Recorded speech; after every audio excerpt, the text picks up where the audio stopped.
کہ ہر بندے کی یہ سوچ ہے کہ ہم شیطان سے محفوظ ہیں، شیطان ہمارا کچھ نہیں بگاڑ سکتا۔ اس خوشفہمی کے اندر ہم اتنے زیادہ مبتلا ہیں کہ ہماری یہ سوچ پکی بنی ہوئی ہے کہ ہم ہر طرف سے محفوظ ہیں۔ والدین اپنے بچوں کے بارے میں یہ سوچتے ہیں ہماری اولاد بہت سمجھدار ہے، اچھی ہے، اور خود پورا دن جن خیالات سے گزرتے ہیں معلوم ہونے کے باوجود کہتے ہیں کہ یہ برائی ہے ہی نہیں۔ اور بالخصوص ہمارے معاشرے کی خواتین اس خوشفہمی کے اندر اتنی زیادہ مبتلا ہیں، کہتی ہیں کہ ہمارے اوپر تو شیطان حملہ کر ہی نہیں سکتا۔ اب اسلامی تعلیمات کیا ہیں؟ اسلام نے ہمیں تعلیم کیا دی ہے؟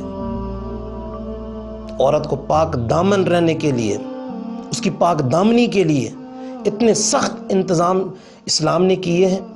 فرمایا کہ اجنبی مرد اور اجنبی عورت کا آپس میں ملنا حرام ہے، تنہائی اختیار کرنا حرام ہے، سفر کرنا حرام ہے۔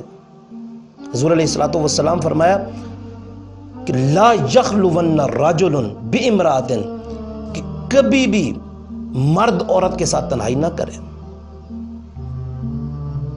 ولا تسافرن امرأۃ، کبھی بھی عورت اکیلی سفر نہ کرے، اس کا اکیلا سفر کرنا حرام ہے۔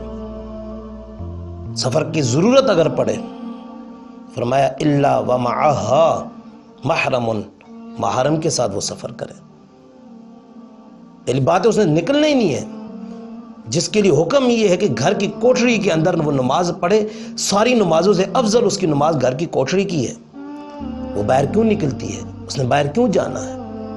اگر جانے کی ضرورت پڑے بھی پھر محرم کے ساتھ، غیر محرم کے ساتھ نہیں۔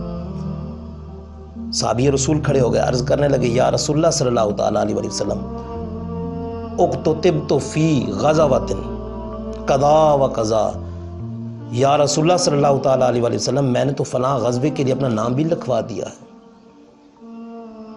میں نے تو فلاں جہاد کے لیے اپنا نام لکھوا دیا ہے، لیکن یا رسول اللہ صلی اللہ تعالیٰ علیہ وسلم خرجت امرأتی حاجۃ، میری عورت حج کے لیے روانہ ہو گئی ہے، نکل گئی ہے حج کے لیے، اب میرے لیے کیا حکم ہے؟ میں نے کیا کرنا ہے؟ آپ نے حکم ابھی دیا، وہ پہلے نکل گئی ہے۔ حضور علیہ الصلوۃ والسلام نے فرمایا غزوے میں بعد میں جانا، اذهب فحج مع امرأتک، پہلے اپنی عورت کے ساتھ جا، حج کر، غزوہ بعد میں کرنا۔ نام لکھا ہوا تھا، پھر بھی حکم ہوا کہ بعد میں غزوہ کرنا، پہلے اپنی عورت کے ساتھ جا۔ غیر محارم کے ساتھ سفر کو حرام کیا، اکیلے سفر کو حرام کیا، تو آج ہم اجنبیوں کے ساتھ سفر کر کے پھر کہیں کہ ہم محفوظ ہیں، غیر محارم کے ساتھ سفر کر کے ہم کہیں کہ ہم محفوظ ہیں۔ جس وقت ایک مرد اور ایک عورت تنہائی اختیار کرتے ہیں، اجنبی ہوتے ہیں، غیر محارم ہیں، حضور علیہ الصلوۃ والسلام نے فرمایا الا کان ثالثہما الشیطان، پھر ثالثی کردار ادا کرنے کے لیے شیطان پہنچ جاتا ہے وہاں، شیطان وہاں پھر اپنا کام کرتا ہے۔